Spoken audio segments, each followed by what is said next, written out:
Welcome back to the Book Club. I'm Michael Knowles. This month, we will be covering one of the darkest and funniest and greatest novellas ever written, The Death of Ivan Ilyich by Leo Tolstoy. And here to help me work through this is one of my darkest, funniest friends, Matt Walsh, host of the Matt Walsh Show. But before we get to Matt, before we get to Leo, in this fast-paced world, it's tough to make reading a priority. At least it used to be.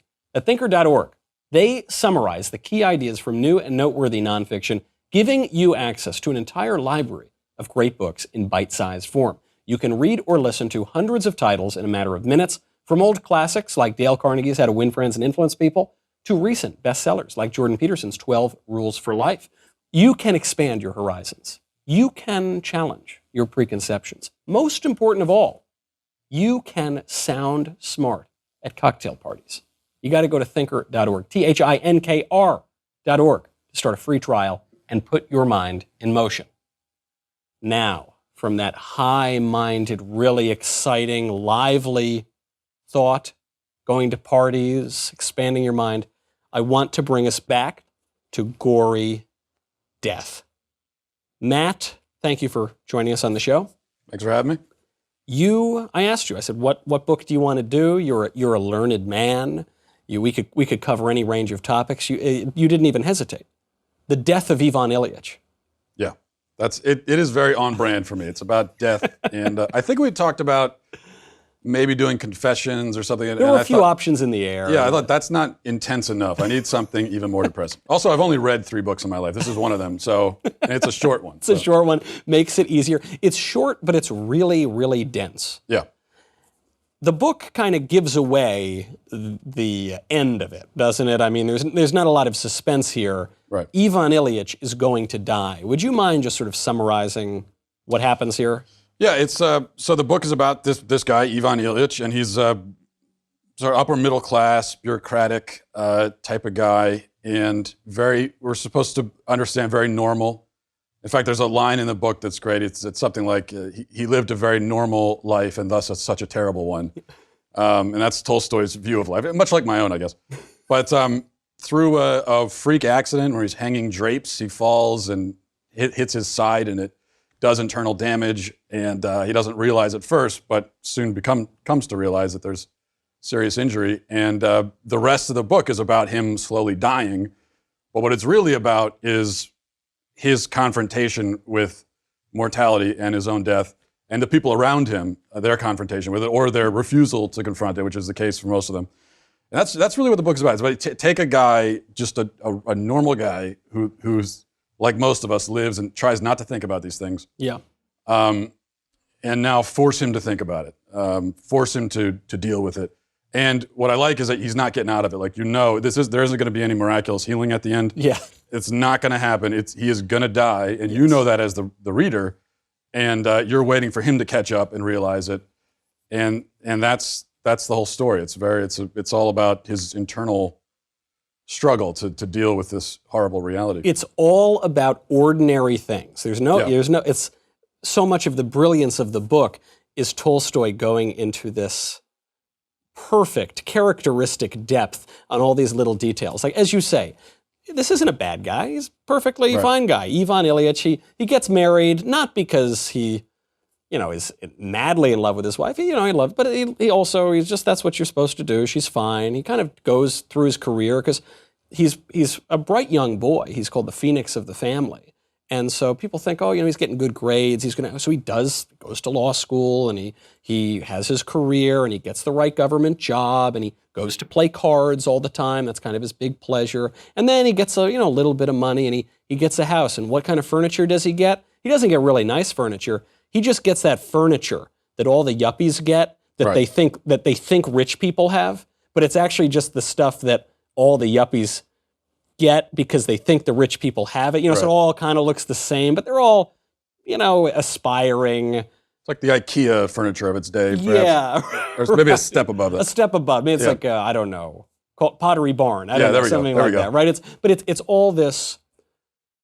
He's doing it because that is what you're supposed to do. He keeps coming back to this French phrase, which is comme il faut, as one does, as one ought to do. It's nothing is because he's got some deep yearning of the heart or some real spiritual insight.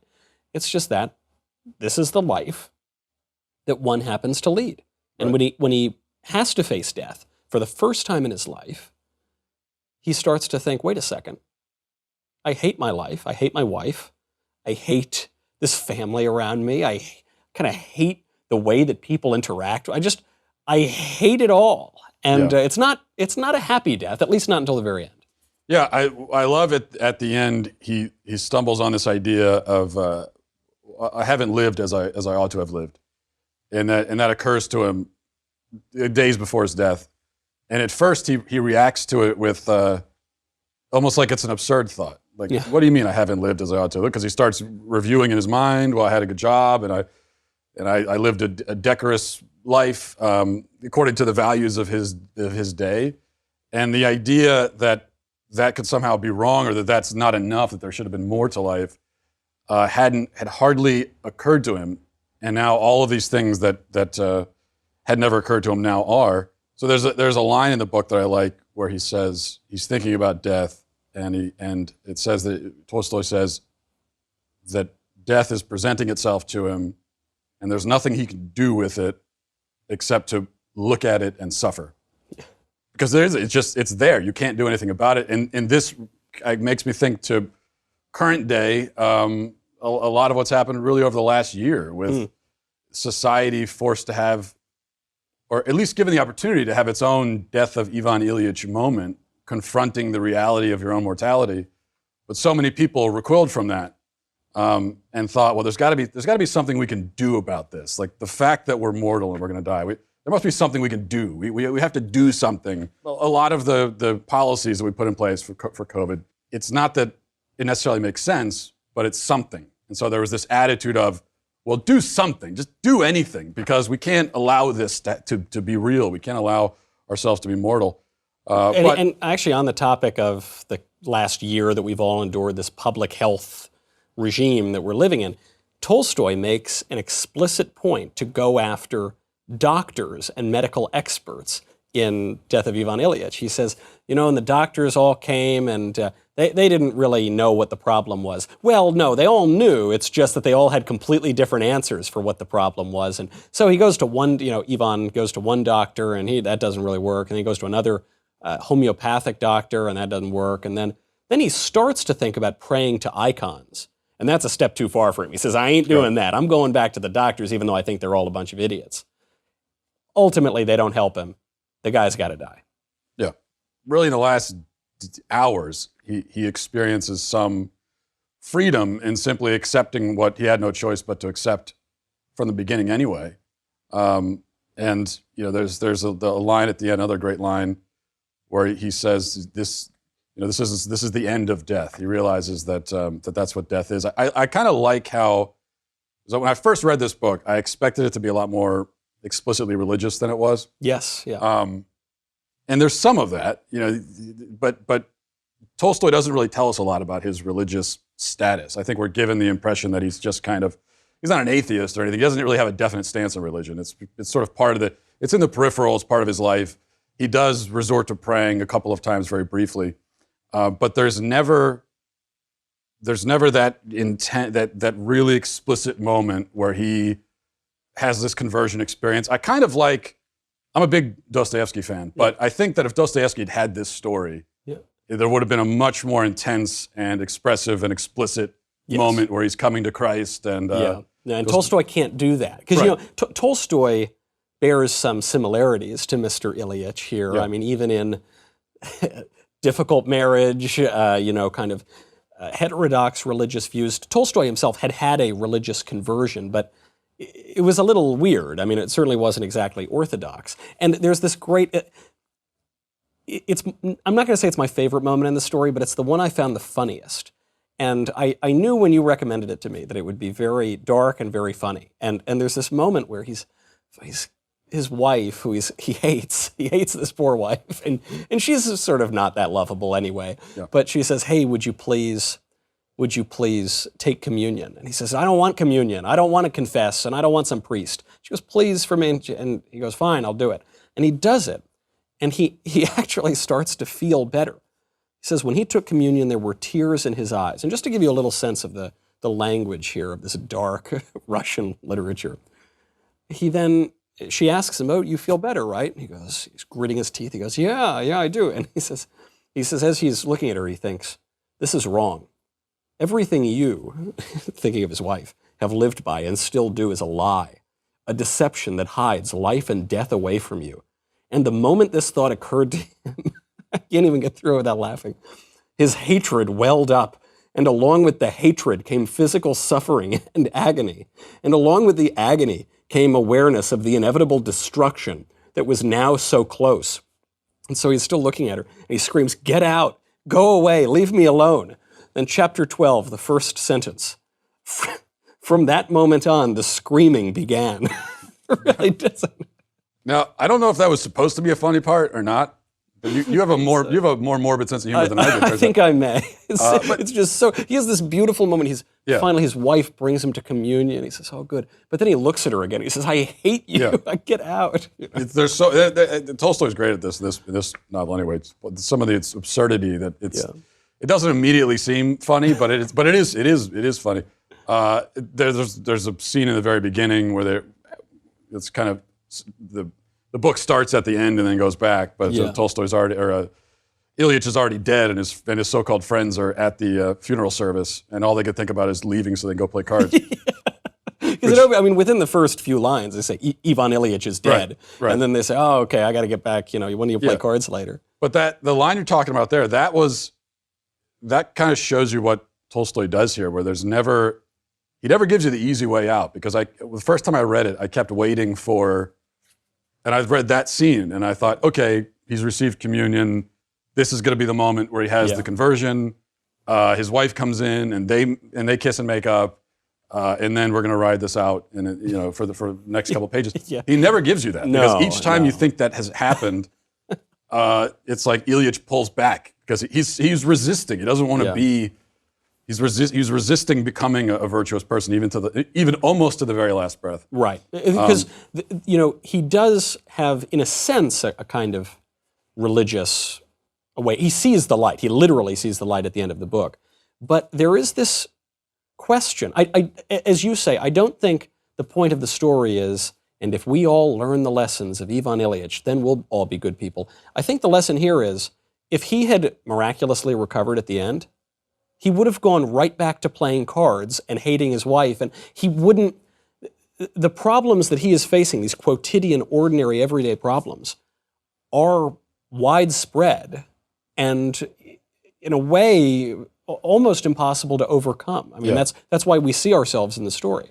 Yeah, if I had to take any lesson from it, maybe it'd be something as simple as you're going to die. That's the lesson, and But there's a lot of value in realizing that, and I think one of the powerful things about the story is this contrast between Ivan Ilyich and his wife and his daughter and all the goings on. At one point they go off to the theater, and he's getting so frustrated, like in that line in the passage you read there, that they're lying to themselves and they're lying to him, because as far as they're concerned, this is. And we hear this a lot in the book. Like the other people that encounter Ivan Ilyich, in their minds, they're always thinking, "Oh yeah, well this is a thing that happens to this guy. It's not going to happen to me. I'm not going to die. Right. Death is something that happens to him."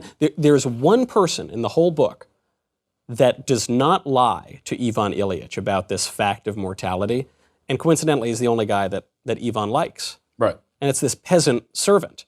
This guy. And actually, I didn't even realize it until, I was paying more attention to this character at the end of the book when he's helping out Ivan and holding his legs up for hours at a time and just sort of saying, "Oh, don't worry, pal."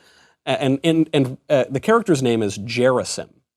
I'm probably mispronouncing that in some Russian way, but or Gerasim, let's say. Gerasim is this peasant. He's helping him out, and Ivan says, Gerasim, I'm so sorry that you have to help me and deal with this. I can't get my pants on. I'm wasting away. It's gross, right? And all the other people around him are treating Ivan as though he's like unpleasant, like a person. The phrase that he uses is like someone walked into a room and gave off a foul smell. That death was just an ugly, yucky fact. Yeah. And Gerasim says, oh no, well, we're all going to die, and I hope someone does this for me when I die. And in the very beginning of the book, when one of Ivan's friends, Peter Ivanovich, comes and he sees the servant boy, he says, Gerasim, how are you feeling, my boy? A bit sad?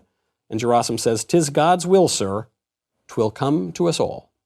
This peasant, stocky guy is the only reasonable person, basically, in the whole book.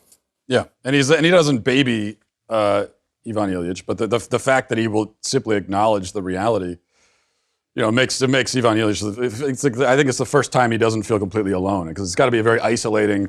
To die in the first place is isolating. Going to be isolating because you have to do it alone. Yeah. But to be around people, it talks a lot about how he just wants to be pitied, which is a normal human thing to want. But also part of wanting to be pitied is you just want someone to acknowledge what's happening to you, so that they can be in this moment with you to some extent. Anyway, come alongside you as far as they can, so that you're not totally alone. But he is absolutely alone, because nobody will even look at what's happening to him except for this one guy. So he finds comfort in that. And I do find the idea that we spend almost all of our lives trying to escape the reality of death and not think about it. That's, I think, a really powerful idea. And I tend to think so much of society is sort of structured around blunting the impact of this reality, distracting us from it. There's a book called The Denial of Death by Ernest Becker. It was written in the 60s or 70s. And Ernest Becker actually died shortly after writing it, as it turns out. But and that's his idea, that he thinks that that we all have these repressed death anxieties. It's a little too Freudian for my taste, but I think there's a lot of truth to it. That this is what we spend almost all of our lives. So much of what we do is really just to distract us from the reality of mortality. And then you think about simple things like people go home and in the death of Ivan Ilyich, they go to the theater because this is 1882 in Russia. But for us, we go home and we watch Netflix for 7 hours or whatever it is. Right. And when you think about it, and Ivan Ilyich, when he's dying and he's looking at something like going to the theater and he sees it as sort of absurd, like, what are you doing? Why are you spending your time doing that? Yeah. Given that you have so few years and that you're going to die.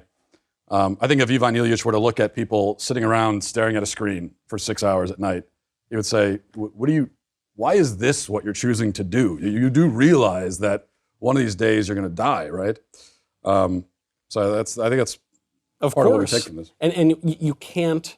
I mean, the experience of the last year really brings it into contrast, into stark relief, how little we want to think about death and how unaccustomed we are to thinking about death, and how little we want to acknowledge that we're going to die. You can wear like 7 million masks on your face.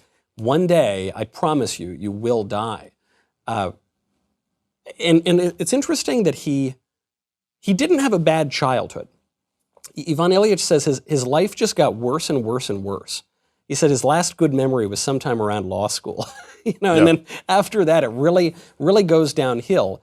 The worldlier he becomes, and I'm not even in the, it's not like he's going to brothels and gambling away. He's just kind of like working and seeing his family and just doing the things that not only everyone does, but that everyone is told that we ought to do, the things that we are told make up life. And he has this horrifying thought at the end and says, wow, what if I, who always got good grades and I did everything, I pleased my superiors, I got married as much for love as for pleasing my superiors, and I was always attracted to authority, and I always pleased the authorities, and what if I did it all wrong? Maybe that is the real message in the book, if we could boil it down to one message, which maybe we can't, but you don't want to be on your deathbed and think to yourself, wow, I really wasted my entire life, or the last truly joyful and meaningful moment I had when I was 13 years old or something.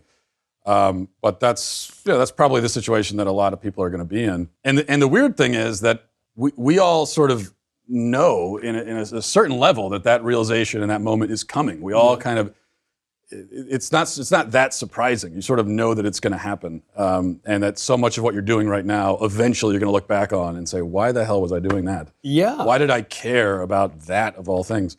You know it's happening. It's going to happen, but you just continue along the same path anyway. And you just keep playing cards, and you keep sniping at your wife, and you keep on ignoring this inevitable fact, even because the book ends where it begins. I'm reminded that no one here, other than Gerasim, is comfortable with death, and no one even is comfortable with being around the body. Right. When Ivan's friend, a guy is presented as basically his best friend, Peter, walks in. He says, "I didn't know what to do." He said, I made the sign of the cross because I figured you can't go wrong. You just do that and even in this moment, he's trying to help the grieving wife. And what does the grieving wife do? She asks him how to milk the government for more money in the death benefits. It's all so worldly. It seems inescapable, basically until the very cusp of death. I think that's maybe part of the discomfort people have. And we've all experienced this. I could probably relate more to that first chapter with the people, and they don't really want to be there. I could relate more to them than I wish that I could. Yeah. Part of the discomfort that you have when someone, especially if someone's just suffered a great tragedy or they've had a loss, and you don't really know what to say to them, and that's always because we're so used to. Usually, what you say to someone is like if they're going through something, you want to help them. Like, what can I do to help you? But death is this thing that you can't do anything about it. Yeah. And someone suffered a loss, you can't. There's really nothing you could do about it.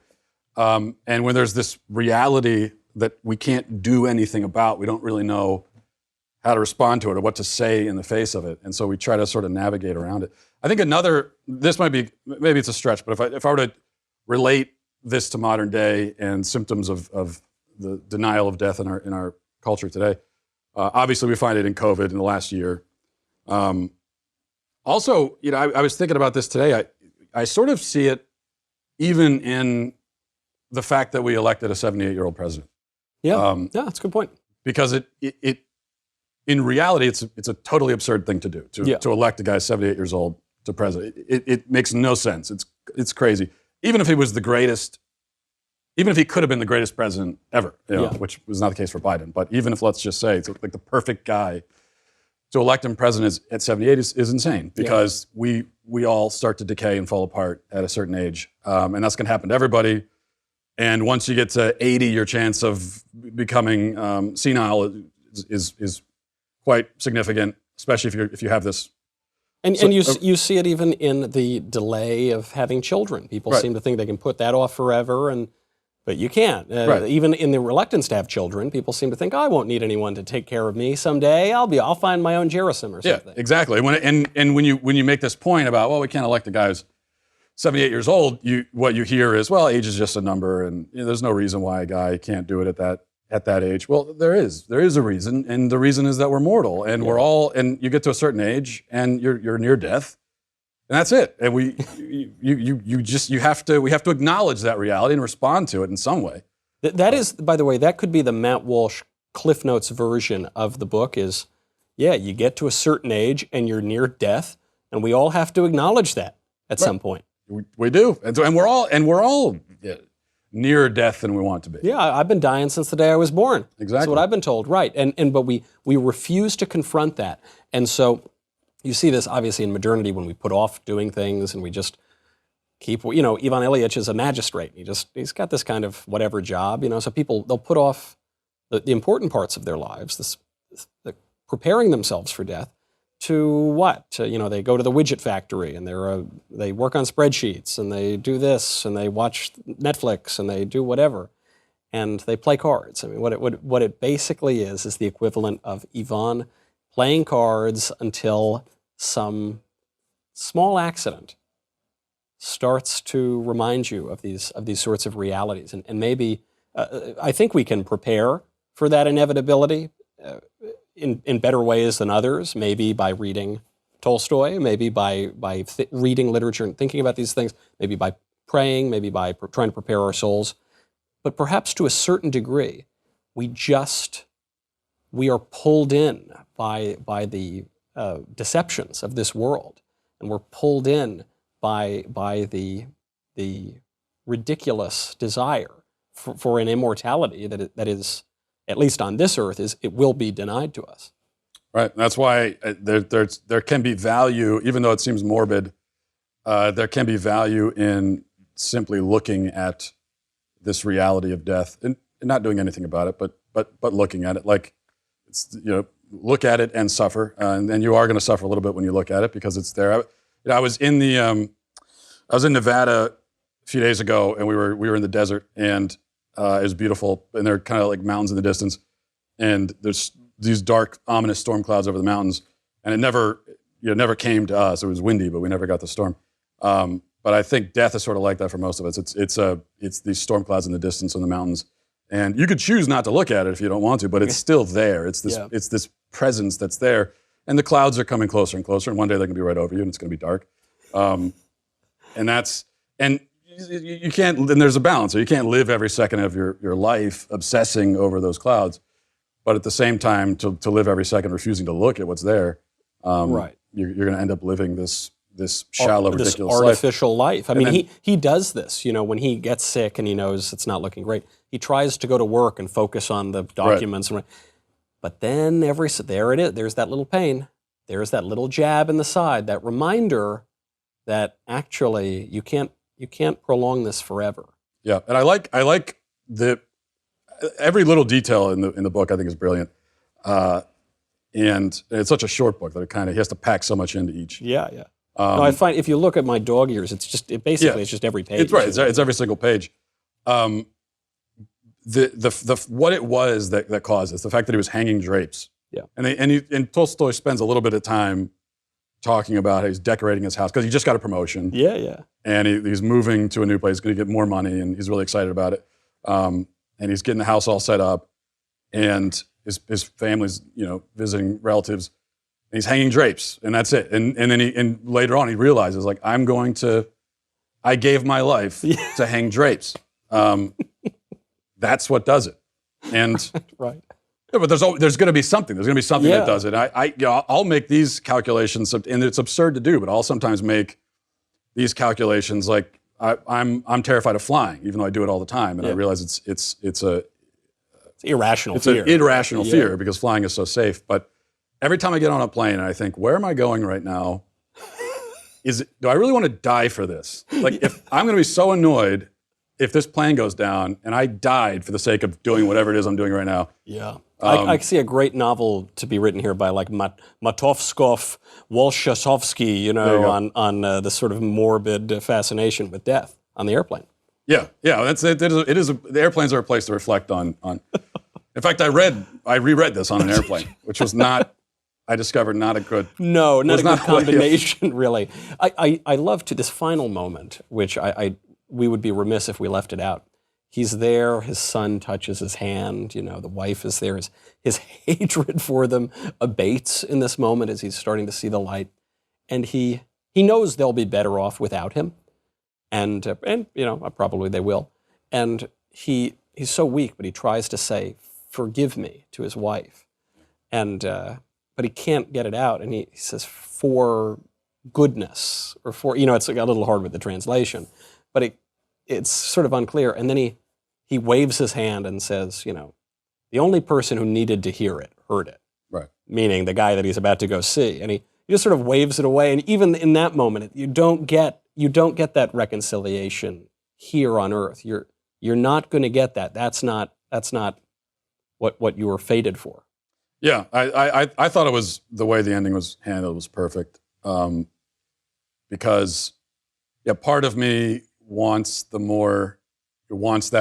moment where he's really crying out to God, and he actually says, "Forgive me," to his wife, and she kisses him, and then he dies peacefully. Right. Part of you wants that, but wanting that is again a symptom of what Tolstoy's talking about here. It's like Well, and even there's sort of two final moments, because what he says is, in this moment he sees the light and he says, "For goodness," and then he's released and he feels no pain, and to that was it.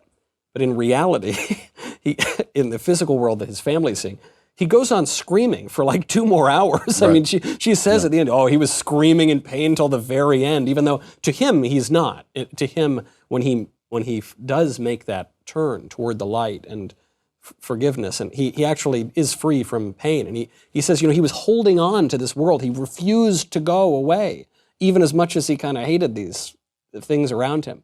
And he let that go, and it was okay. Yeah. Yeah, it doesn't... You're not hit over the head with the spiritual, the religious element, but it is there, and it needs to be there. Yeah. That's why I think there are modern storytellers who could tell this story very well up until the last moment. They're not going to have the end though, and that's the problem, because you need that spiritual redemption. Otherwise, it's simply we live in this life pointlessly, and we suffer, and then we die, and we're eaten, and our flesh becomes worm food, and that's really it. And if that is it, then okay, right, yeah, it's nothing but misery and despair. So you do need that little spark of redemption that he finds in the end. And by the way, we're not the only people that find some dark humor in this. It occurred to me as I was reading it. The comedian Norm Macdonald, to my mind, the greatest living comedian, has this very famous joke called the moth joke, which one can look up on YouTube. And I realized the moth joke is sort of based on this story. It's based on the death of Ivan Ilyich, and there are really, really layers to that are dark and funny, much like this book as well. We have to leave it there. Matt, thank you for picking the absolute perfect story to read. I can only imagine what the next story will be when we have you on here. I'll find something more depressing next time. Thank you, if you would. Without any levity whatsoever, that would be great. Matt, thank you for being here. I'm Michael Knowles. Happy reading. Thank you so much for watching this episode of the Book Club on PragerU. PragerU is a 501c3 nonprofit organization, so we rely on donations from viewers like you to keep this content on the air. Please consider making a tax-deductible contribution today to help keep this content coming. Thank you very much.